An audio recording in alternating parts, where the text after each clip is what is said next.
Strategic മാനേജ്മെന്റിന് 2 objectives ആണുള്ളത്. First one, creative competitive advantage, അതായത് to out perform the competitors and dominate the market. മറ്റുള്ള കമ്പനികൾ മെച്ചപ്പെട്ട രീതിയിൽ കാര്യങ്ങൾ ചെയ്യുക എന്നതാണ് ഇതിന്റെ ലക്ഷ്യം. Second, guide the company through all changes, അതായത് to guide the company successfully through all changes in the environment.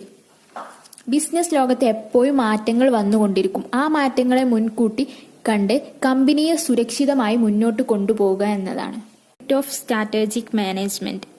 First, direction.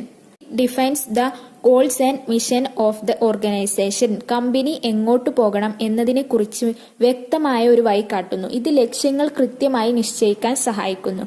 Next, decision making, അതായത് it provides framework for all major decision of an enterprise.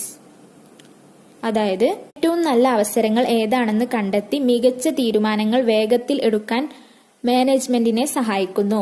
Third, defence mechanism, അതായത് it serve as a corporate defence mechanism against mistakes and പിറ്റ്ഫോൾസ്.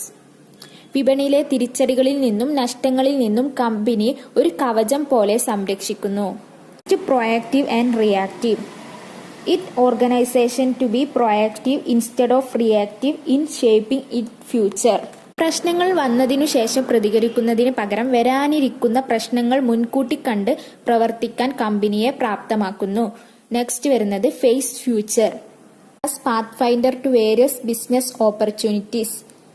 Longevity, അതായത് the long term survival of the business in changing environment.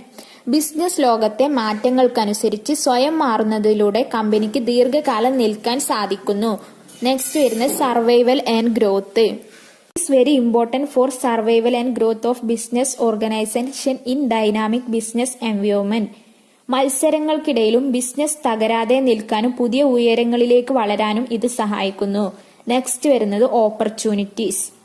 It helps organisation to identify the available opportunities and identify ways and means to achieve them. പുതിയ അവസരങ്ങൾ മറ്റുള്ളവർക്ക് മുമ്പേ കണ്ടെത്തി അത് ലാഭകരമായി ഉപയോഗിക്കാൻ സഹായിക്കുന്നു. Next വരുന്നത് core competencies and competitive advantage. Develops unique strength to out perform competitors. മറ്റ് കമ്പനികളേക്കാൾ മെച്ചപ്പെട്ട രീതിയിൽ കാര്യങ്ങൾ ചെയ്യാനുള്ള പ്രത്യേക കഴിവ്, കോർ കോമ്പിറ്റൻസി, വളർത്താനും അതുവഴി വിപണിയിൽ ഒന്നാമതാകാനും സഹായിക്കുന്നു. അതായത് കോമ്പറ്റീറ്റീവ് അഡ്വാൻറ്റേജും കോർ കോമ്പിറ്റൻസീസും.